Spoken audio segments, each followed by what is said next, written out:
Assalomu alaykum barchaga. Bugun Toshkent Sergeli bozoridan yangi obzorimizni boshlaymiz. Bugungi bizlarda operatorimiz o'sha onda sonda men bilan yuragan Jahongir Urkan bo'ladi. Ishlariga alohida baho berasizlar. Endi nima dedi? Pastdan hozir operatorimiz yo'q, shuning uchun inakda o'zim olaman, bir payt o'zim mana shu Jahongirga o'xshab aka-ukalarim oladi. Shuning uchun silni nima deydi? Ko'proq negativ atnasiya qilmaydi. Chunki professional operator bilan oddiy operatorda farqi bor. Xo'p, bugungi bizlarda obzorimizda Renault Captur 2022-yil 1.3 turbina motorda. Mashinani probegini sira aytaman, 17 ming yurgan probeg. Mashinada umuman biror joyda kraska, dog'-bog' bo'lmagan, даже zapaskalar ham tushmagan. Captur bu o'zi olganda nima deydi? Olganimda bor edi Rossiyada, Turkiya davlatlarida, umuman olganda Yevropada eng ko'p sotilgan avtomobillardan biri. Sababi bularning ходовой качестволari juda ham yaxshi. Tashqi ko'rinishiga baho berishingiz mumkin. Tashqi ko'rinishi yevropeyskiga xos, har qalay. Kimga qanday? Kimgadir yoqadi, kimgadir yoqmaydi. Jahongir necha baho? 5 mi? Bularning konkurenti Tracker, to'g'rimi? Tipa shunday. Lekin agar oshchasi Trackerga nisbatan bularning ходовой качествоsi намного yaxshiroq и качественныйroq. Sirasi salonni ko'rsataylik. Bismillah. O'rtoqlar, mashina полностью full. Обогрев rul, обогрев сиденья, orqa sиденья hamma обогрев bor. Mashina turbinli dvigatelda 360 kameralargacha bor mana. Mana bularni qaranglar. Silbo'y zonalari ham bor ekan. Endi real ko'z bilan qaraganda sal boshqacharoq ko'rinadi. Juda ham mana bu yaxshi ishlangan. Mashinaning dizayni har qalay bir Renault, Европеец. Rossiyada yurgan aka-ukalarimiz Renault haqida ko'proq yaxshi bilishadi. O'zim Renault logonim bo'lgan, minganman, gideta bir 7-8 oylarim minganman. Hech qayeri buzilmagan ham, tuzilmagan hech narsa bo'lmagan. Mashina so'rab turgan narxlari $13.900. Bu konkret oxirgi taqilgan narxi. Mashina bir qo'l minilgan. Hozir orqa salonni ham, bagajni ham ko'rsatamiz birdan. Oldi eshigi qandaydir og'ir.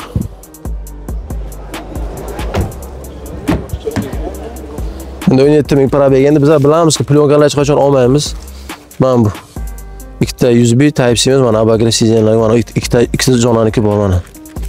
Kojinli. Avtomobil g'ildiraklari, ballonlari polnopриводный.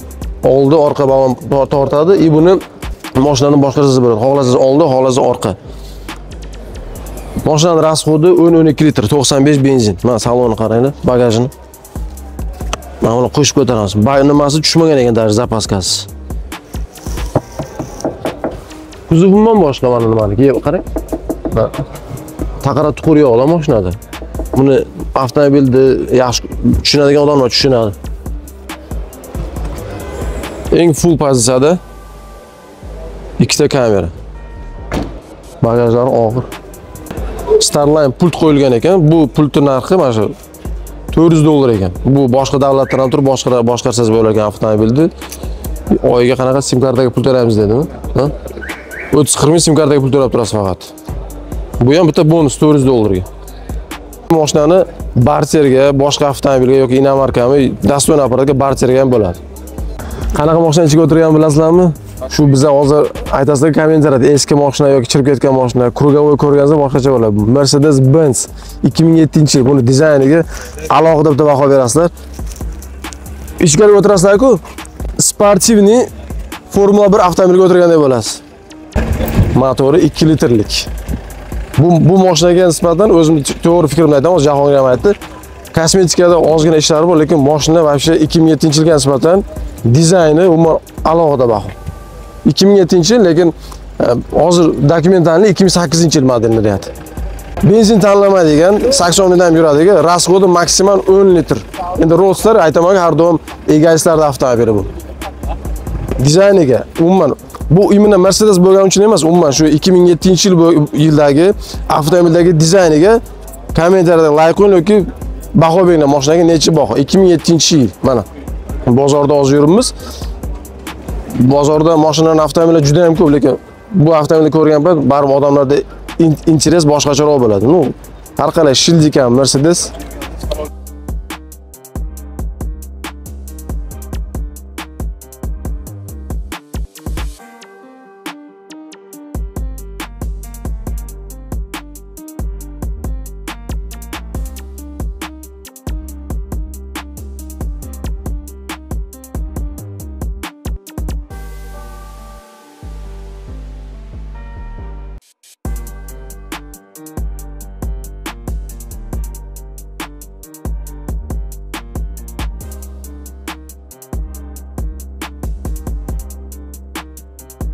Mashina haqida ikki og'iz gapirsangiz.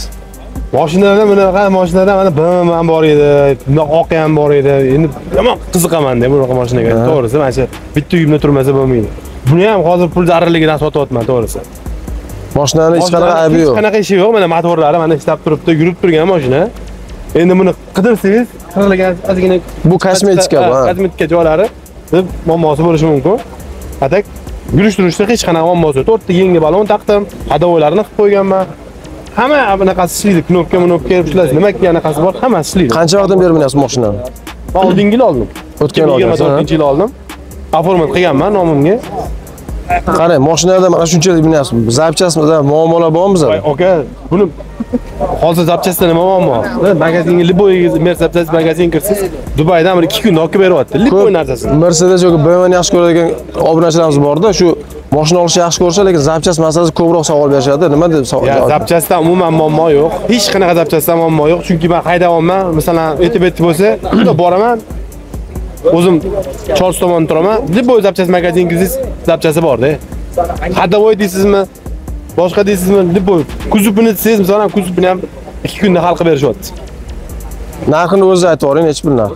Narxi 16.000. 16.000. Men aytib tepasida gaplashasiz. Ha. Tepasida kelishamiz. Ko'rib eshittiribsizlar, mana bu odam bugun birinchi marta ko'raman bozorda. Akamiz mashina furushmas, umuman o'zlarining avtomobillari, mana avtomobil bo'lgan o'zlari fikrlarini aytdi, zapchast masalasiga o'zlari fikrlarini aytdi. Endi telefon raqamlarini qoldiramiz. Telefon raqamingizni aytasizmi aka? 88lik 88lik 584 408. Yana boshqatdan aytaman. 88lik 584 408. Bo'ldi. Ushbu telefon raqamiga telefon qilib akamizga bog'lashlaringiz mumkin. Rahmat. Hop. Sog'.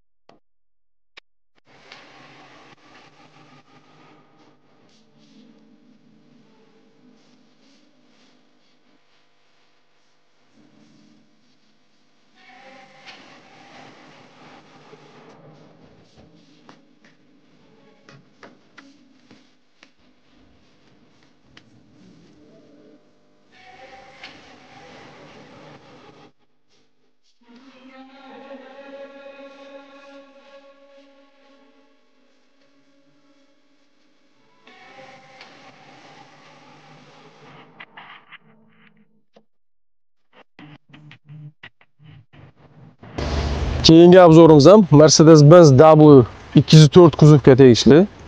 Bu avtomobilning hozir narxini sira aytaman. Sotib turgan narxlari 17,5 ming dollar so'rayotgan ekan. Qolganini yana o'zlari egallama kelishlari mumkin. Mashinaning probegi 76.200. Umuman olganda C klasslariga eng ko'proq yoqadigan klass mana shu model bo'ladi. Menga shu riyat. Buning eng qizig'i restylingi bor.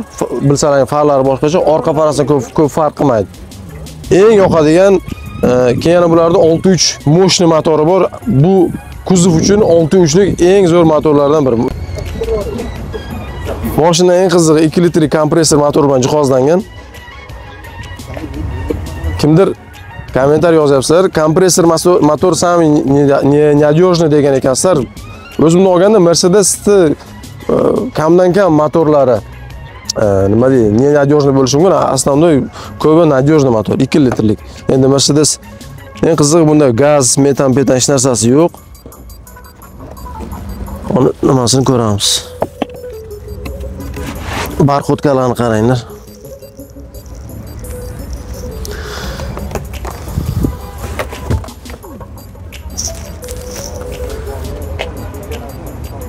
Akalar, mashina ko'p eshitaman-da. Eski baribir eski yoki yangi baribir yangi degan g'oya fikrlar ko'p bo'lyapti. Endi agar misol uchun hozir ushbu avtomobilni menga agar sotib olish kerak bo'lsa yoki boshqa avtomobilni olish kerak bo'lsa, men baribir yo Mercedes olardim, yo bir BMW olardim, yoki bir Toyota yoki Lexus olardim. Lekin современный chiqadigan avtomobillarga menga interes yo'q. Sababi kanalimizda ko'rgan bo'lsak, aslida shu bizlarda shu eski Mercedes, BMW, Lexus shunga o'xshagan avtomobillar. Chunki современный chiqadigan avtomobillarda nima deydi? Sifat, ruslarga aytgan kачество degan narsa yo'q. Eski avtomobillarda dusha bor, xarizma bor, o'ziga yarasha xarakteri bor. Salonni ko'ramiz. Mashinani bitta mana shu eshik tomonida водительскийda pitnosi bor ekan. Bismillah. Menga mana shuni o'tirish удобный ekan, orqasini ko'ramiz mana aka. Judam saloni prostoy ekan ana bu. Agar BMW bilan buni solishtiradigan bo'lsak, hozir mana shu kuzovdagi Mana shu salon sal skuchroq, buni tan olish kerak. Lekin restoringda mana bu yerda qanaqa monitor paydo bo'lgan, yana boshqa narsa global narsa o'zgarmagan. U strogost Mercedesga xos lyuklari bor. 76 ming probeg. O'tirishlar juda ham udobroq. Mana qancha mar Mercedes sideniyasi bari boshqacha-da. Как ни крути. Endi bundan faqat katta salon kutmanglar, baribir C klass bu, E klass bilan farqi bor bu avtomobilning.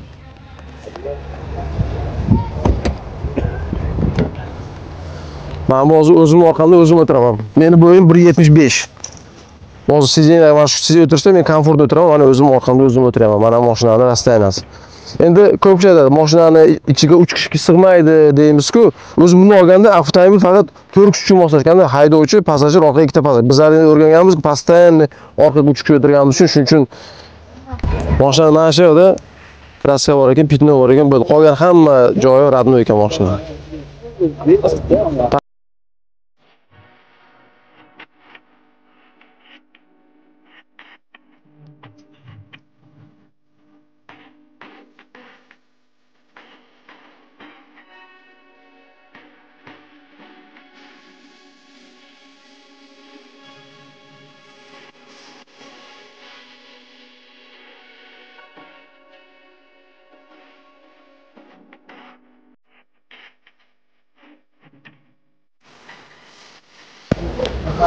O'rtoqlar, Mercedes-Benz o'tgan safar aytgandilar, har mashina bozorida bugun faqat Mercedes cho'mkasi. Agar bugun ham Toshkent mashina bozorida faqat Mercedes bosgan ekan. Bugungi obzorda yana bitta CLK Mercedes-Benz probegi 280 ming ekan. Buni ham narxi $16.500. Endi $16.500 hozir bizga qanaqa mashina berishi mumkin? Lekin bitta narsa, rangi bilan diskasini va shu chiroyli tanlab qo'yishibdi. Bilmadim kimga qanday. Menga yoqdi. Dubayskiy variant mashina. Eshiklari juda ham og'ir, Mercedesga xos. Kimlargadir bu kuzov yoqadi, kimlarga yoqmaydi. O'zimni olganda bu kuzov shu bir marta chiqdi, bundan keyingi paketlanishlar shu bilan to'xtatildi. Nima sababdan to'xtatildi? Agar nima uchun to'xtatilganini internetda topib albatta yozib ketaman. Nima uchun to'xtatilganini. Fumatik ekan o'rtoqlar. Bu degani 4 ta g'ildirak ham tortadi. Mashinaning polni setkalari bor. Organizer tagida nimasi zapaskasi bor. Barxodka.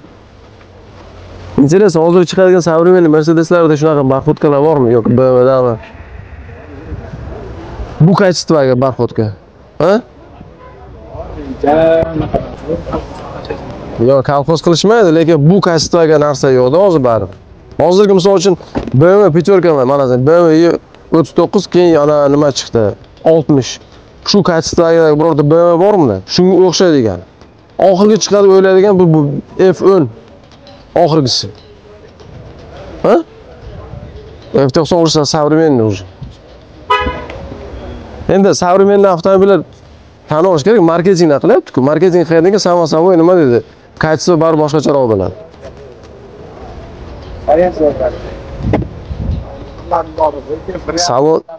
Salonni tushirib yuboramiz. Salonlari kojinli salon. Mercedes lipiskalar rul. Keyin bu bitta переключатель ham nimaga поворотник ham dvornik ham hamma narsa, lekin nimagadir shu O'zbekistonimizda odamlarning mashinasiga shu pоворотникlar ishlamas ekan. Ko'p e'tibor beringlar. Birorta o'ngga chapga yurgan odamlarda chiroqlar yonmaydi. Yo ishlamaydi, yo jeni mashinaga bo'lmasligi mumkin. Yoki balki yoqish qiyinmi bizga. O'rganmaganmizmi yoqib. Mercedes. Mana bu lekin metalga o'xshatib qilingan, lekin bu metal emas bu. Lekin chiroyli. Panoramli tom ekan tomlari, вообще. Lekin bunda mana avtomatikasi yo'q, lekin oyoqda qanday joy nimasi bor ekan. O'zi bekor shu avtomatika sijeni udobni demaydi-ku. Sevka. Pamять sijenlari bor, полностью elektr sijeni hammasi. Salon polni kojinli. 200 qancha ming probeg yurgan, hozir qaytarib aytaman. $16.500 so'rab turgan ekanlar. Kelishtirib beraman deyaptilar mashinani.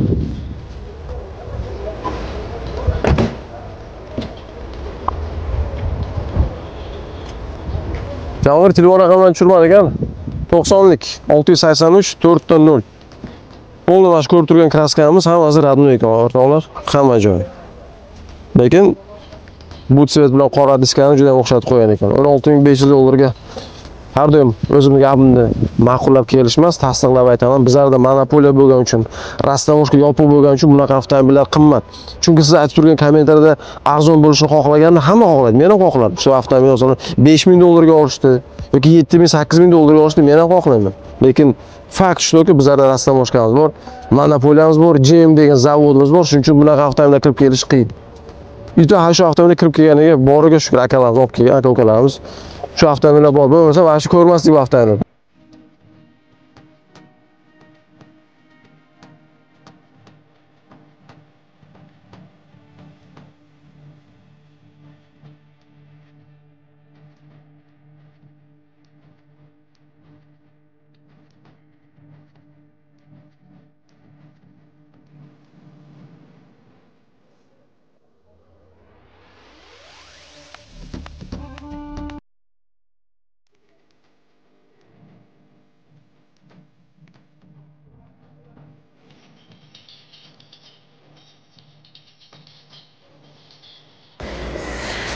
Hozir men rulga o'tiribman o'zim.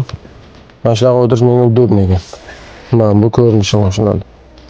Mo'l avtomat korobka 1 litrlik motor.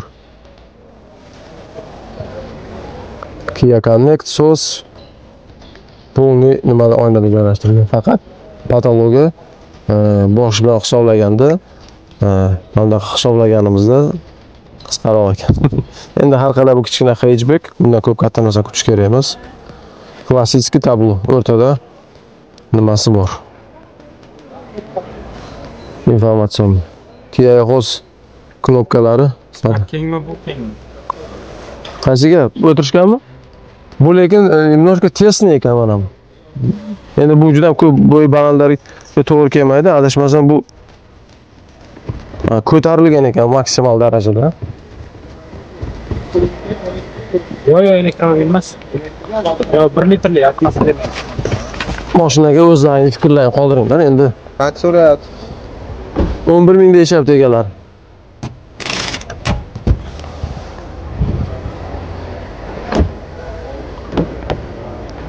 Orqasi. Endi bu umuman garajkoy avtomobil. O'rtoqlar, bundan ko'p katta narsani kutish kerak emas. Bagaj lekin katta ekan. Spark bilanmi? Yo'q, Sparkda немножко sal nariroqda. Mana bu yoq nima-ku? Mana o'rta misol chuqurroq ekan bu yoq.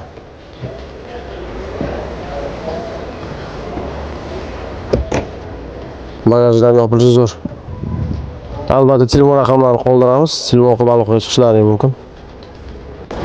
Telefon raqamingizni aytib boring. 88lik 113 113 0307. 0307. Bu narxi taqilgan emas, boshlang'ich narxi. Telefon qilsa kelsa, kelishtirib berasiz. O'rtoqlar, bu avtomobilni 1-2 kun oldin o'zi bilmadim. Adashmasam bitta ikkita bo'lish kerak edi mashinadan. Birinchi marta ko'rdim. Pichligidan juda ham yaxshi, semeyli avtomobil. GMC. Endi bilmaganlar uchun General Motors Company deganda bu. GM avtomobil endi. Narxini aytaman, 60 ming dollar ekan. Dvigateli 6 litrlik, rasxodini sirada aytaman o'rtoqlar. 20-25 yil rasxod qilar ekan. Hozir birinchi pichleniyamda o'zimda nimamda sizlarga kameraga birdan ko'rsatmoqchiman. Mashinani endi biz voditelku, har doim birinchi nimada shofyorni nimasini ochib ko'ramiz, haydovchi tarafdan. Bismillah. Ya bunga o'tirib ko'rmasa bo'lmaydi. Bismillah. 60 ming dollarlik GMC avtomobil. Mana o'rtasiga borib bemalol xalatini qo'ysa bo'lar ekan. Endi adashmasam mana bular yog'och bo'lish kerak, Jahongir, to'g'rimi? Yog'och. Yog'och emas, plastikmi? Lekin yog'ochga o'xshayapti-da. Mana orqasidan. Bu, по-моему, General Motors'da nimalari bo'lish kerak-da. Lyuksi yana semeyli avtomobil bo'lish kerak. Shtorkalari bor ekan. Sidenasini akmon bo'lmaskanmi? Shunda o'tirasizmi? Ha? Ha, bu hatto endi bizlar o'rganyapmiz-ku yotib haydashga. O'zi samim jeri mashina shunday o'tirish kerak, to'g'rimi? Yurmaydimi? Sijinami? O'zi shunday normal meniki. Oldiga tiralib qolar ekan. Bu ko'p bo'yi uzun bag'allarga to'g'ri kelmaydi bu. Imminni bizga o'xshaganlar. Siz o'tirib ko'rasizmi? Sizga qanaqa bo'lar ekan? Lekin bu pastga bo'lish kerak, adashmasam. Qarang mashinada. Mashinani yili 2012-yil o'rtoqlar, 2012-yil mashina holatini qarang, probegi 8000, mashina yab-yangi. Nimasi speedometer 160 mil, 160 ko'rsatilgan, milda ko'rsatilgan. Вообще, pushkalar qanaqa antiqi.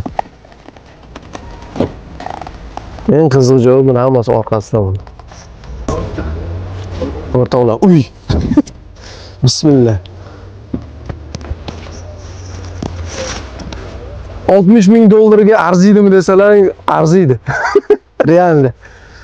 Bu qaranglar mashinani. Endi to'pliva endi bizlarga qimmat bo'lgani uchun 20-25 litr bizlarga ko'zimizga ko'rinadi, lekin 25 litrga arziydigan avtomobillar 6 litrlik motor.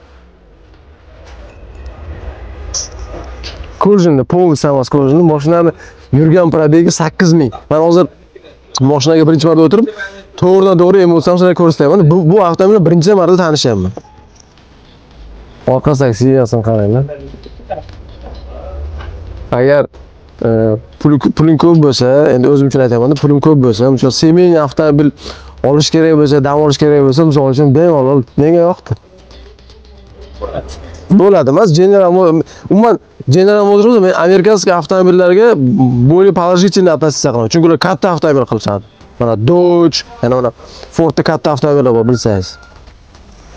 Mana polностью knopka, bilmayman, massaj oldiga.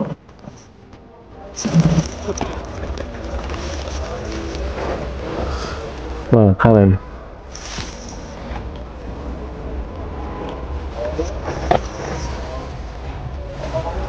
Bunisi nima ekan? Mana bu podsvetkalarni tushiring, mana bular.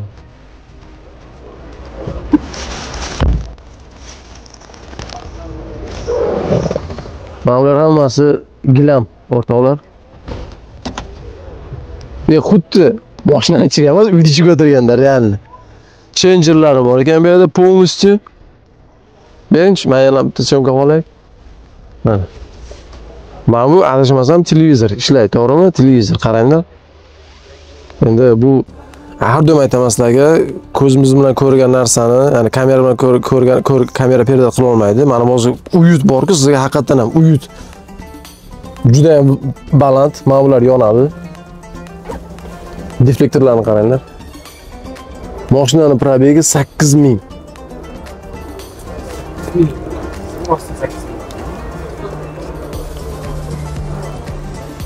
Endi javob aytishlaring mumkin. 8000 ni qayerdan olding deb.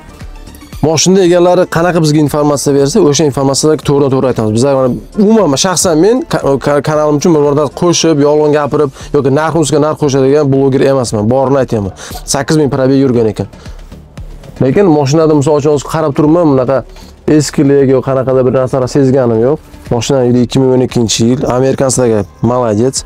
Bizlar hozir mana GM Lacetti deymiz-ku, bu olganda Lacetti amerikanskiy avtomobil emas. Umuman Amerikaga buni yaqinlik tarafi ham yo'q. Böyle biladiganim bu Malibu yaqin avtomobili, Orlando bo'lishi mumkin, Captiva bo'lishi mumkin. Lekin mana bu Gentra, Nexia deymiz-ku, General Motors kompaniyasiga umuman aloqasi yo'q. Amerikanskiy avtomobil har doim gigant bo'lgan, u boshqacha avtomobillar qilgan.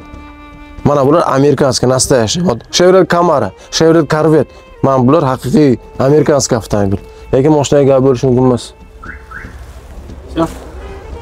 Pishlangan, juda yaxshi. Endi 60 ming bu startoy narxi. Endi telefon qilsang, balkim boshqa narxga qilib berishlari mumkin. O'rtoqlar, endi bu domik na колесах emas, наподобие shunday. Baribir ichkarida komfort bor, boshqa bor. Adashmasam, mana bu podsvetkalar kechqurun yonadi, boshqacha bo'lib turib. Meni bu taraf eshik ochilmaydi, mana forchka ochilish kerak adashmasam. Mana bunisi diskasiga alohida baho. Mashinani. Mashina narxi $60 ming o'rtoqlar. 2012-yil boshlanib yurgan probegi 8000 probeg ekan. Bu menga bergan informatsiyani sizlarga aytaman.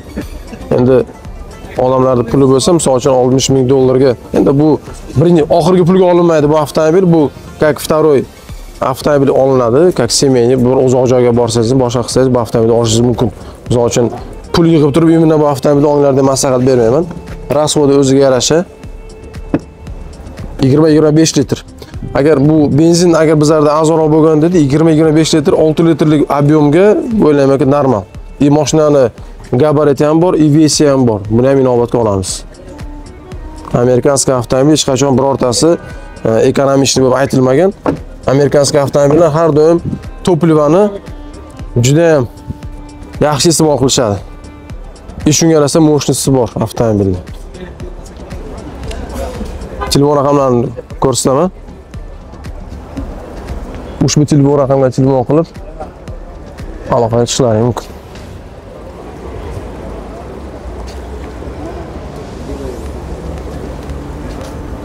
Kadrda qanaqadir qiyshiq bo'layotgan bo'lsa, aybga urmaysizlar. Ro'za Ramazon oyi, Jahongir ozgina charchagan, buni to'g'ri inobatga olasizlar. Genesis GV80 ekan, 2023-yil yurgan probegi 7,5 ming. Sotiladigan narxi 75 ming dollar ekan. Shunaqa to'g'ri eshitdimmi? 75 ming dollar. Bu full pozitsiyadan bitta pastroq ekan. Bu avtomobilni yaqindan salonni ichib ko'rmaganman, bugun birinchi marta ko'raman. Chunki Hyundai'ga bo'lay loyalni atassiya qilaman.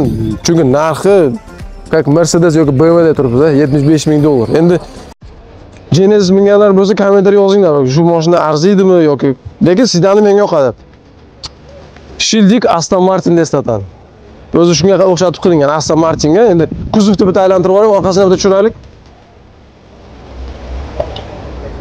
Oldiga nisbatan avtomobil menga ko'ra orqasi yoqadi, orqa dizayni. Kimga qanday bilmadim, orqa dizayni menga yoqadi. Hammaning o'zi fikri har xil bo'lishi mumkin, menga ko'proq yoqadi. GV80. Kameralar bor, zavodskoy. Michelin ballonlari bor. Yana nima? Endi Jahongir aytayapti, 75 mingga men uchun arziydi deyapti. Aytaman, hammani fikri har xil. Sira salonni ko'rsatamaslarga. Salonni. Bismillah. Endi mana bu ko'rib turganimiz bu nakidka ekan, tagi kojinli salon, avtomobil. Bismillah. 75 ming dollar mashina. Endi bu Hyundai'da premium klass avtomobil hisoblanadi. Har qalay polniy nimasi, korobkasi shaybada boshqariladi. Kimlardir aytadi, neudobno deydi, lekin bilmadim, shaybada tars buradingiz, ketdingiz. Men uchun o'zi arzon, mana bu pilotskiy ruchka bor-ku, shu udobroq. Endi bu odamlarga maksimal darajada nima deydi, ekonom nima deydi, komfort bo'lishini qilinyapti bu narsalar. Pamya sijanlar bor 2 kishigacha. Mana bular torpedkalar hammasi yumshoq. Mashinaning probegi 7,5 ming. Motori 2,5 litr turbina bilan jihozlangan. Faqat bu yerda lyuk yoki panoramasi yo'q. 3,5 litr motorda panorama lyuklari bo'lar ekan. Lekin nakidkani egalari zo'rini taqib qo'ygan ekanlar, juda ham zo'r. Bunlar ular apishka bo'lgan. Klassik tablo, bu yoqda nimasi bor ekan. Ruli nima deb bo'lasiz? Ha? Ruli to'g'risi, hozir shuni aytmoqchi edim, ruli dizayni yoqmadi menga. O'zi обычный Hyundai'lar boshqa rullar chiroyli, lekin bundan ham chiroyli qilsa bo'ladi, nimagadir, lekin rul to'g'risi menga yoqmadi. Endi bu hammani fikri har xil, kimgadir kim e'tibor bermasligi. Hozir Xitoydan mashinasi zo'r deb bilyapmiz-ku. Endi Hyundai'ni bu tarafdan kechirsak bo'ladi. Orqa salonni ko'rsatamiz.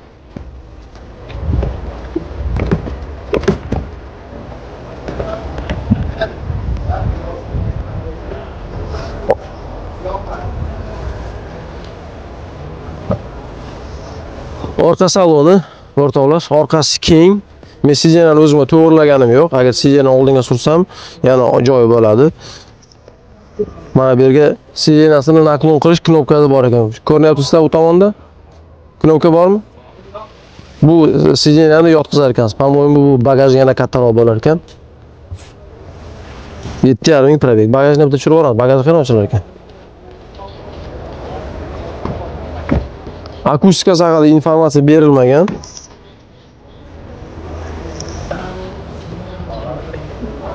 Knopka bor?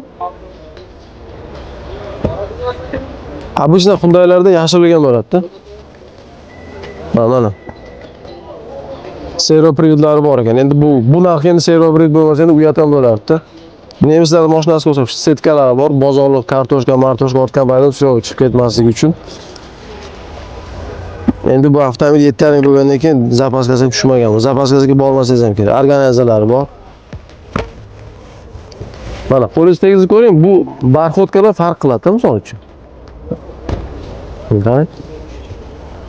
Mana hozir agar BMW yoki Mercedesda masalan mana shu chiqanlar bilan ikkalasini solishtirsak, bu namnoga sort pastroq. Baribir endi koreys, nemis bilan koreys baribir farqi bor. Даже yaponlar ham ustuvvat qiladi nemislarga va kачестве.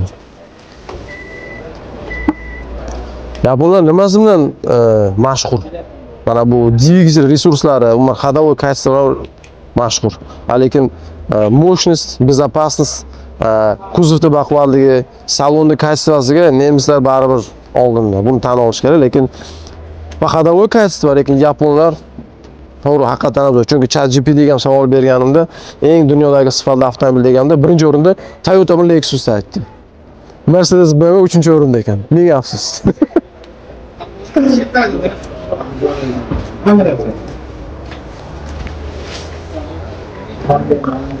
O'rtoq, shu telefon raqamiga telefon qilib aloqa qilishlaring mumkin. Bu mashinaning boshlang'ich narxi $75,000.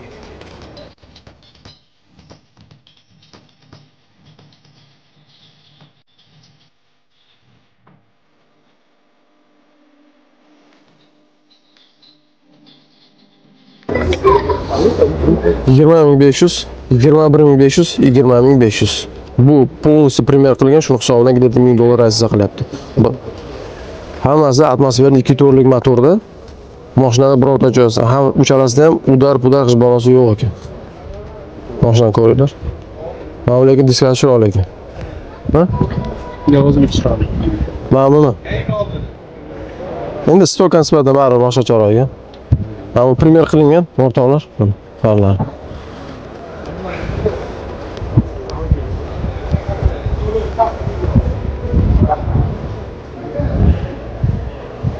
Uchalasi ham 2 to'rlik atmosferli motor.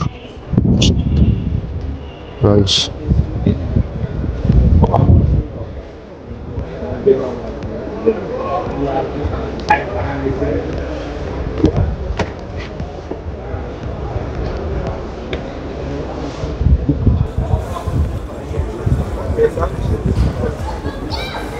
O'rtoqlar, mashinaning hammasini bu startoviy narx. Egalarga telefon qilib, yana narxini kelishlaring mumkin. Ikkitasi 20,500, bittasi 21,500. Mana informatsiya ko'rishlaring mumkin. Yana bir ikkinchisi.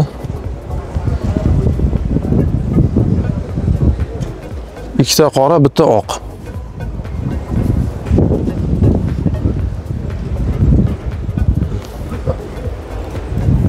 Bizlarda eng populyar ranglardan biri oq rangi.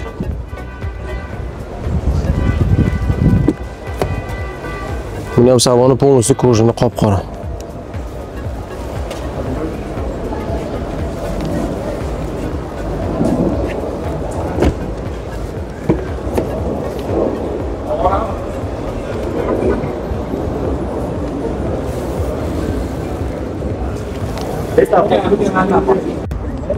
O'rtoqlar, to'g'risini aytaman, mana shu Audi'ni hozir borki, imенно shu rangi qiziqib olyapman. Sababi bu elektromobil e-tron Q2 2021-22-yilda chiqqan avtomobil. Boshlang'ich startoviy narxi $17,500 so'rab turgan ekanlar. Maksimal zapas xodi 300 km yurar ekan avtomobil. Men aytaman-da, shu nima uchun shu avtomobilni imенно elektromobil bo'ldi bu. Shu dizaynda, misol uchun DVS motor qilsa juda ham shikarni bo'lardi. Men qarab turibman, mashina vobshe gap bo'lishi mumkin emas. Shu bitta xafa qiladigan joyi mashina elektromobil. Endi bu mashinani syomka qilayotganim Audi'ga qiziqadigan aka-ukalarim bor. Endi balkim elektromobil qiziqadiganlar bo'lishi mumkin. Imенно nemetskiy качествоga. Rangi alohida tema. Mana e-tron Q2. Mana. L versiyasi ekan mashina.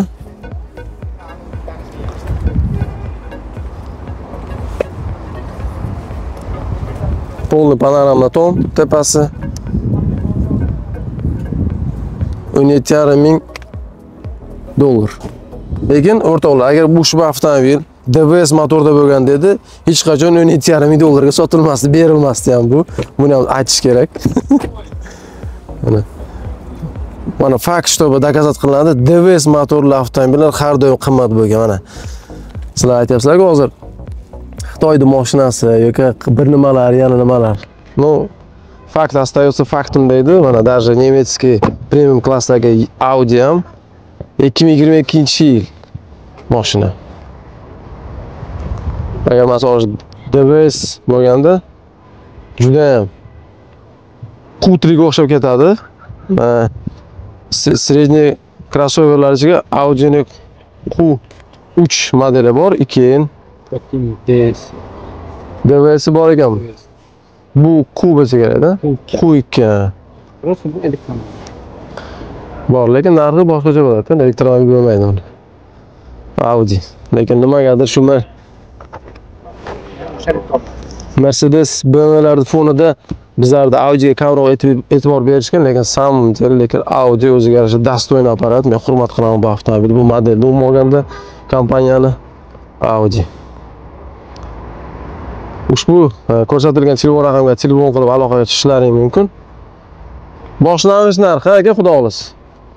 Boshlang'ich narxi 17,500 dollar. Telefon raqamlarini ko'rsatib o'taman. 97lik 3 33 76 99lik 3 11 39. O'rtoqlar, bitta narsa eksklyuziv kadrlardan biri, sababi bu avtomobil hozir umuman OLXda bozorda yoki sotiladigan Yetronlar ichida imенно bu model, mana shu modellar ancha arzon sotilyapti. 17,500 bu startov narxi. Shans qo'ldan boy bermay, pastdagi raqamga telefon qilib aloqa qilishlaring mumkin. Bunaqa narx faqat bizning kanalimizda.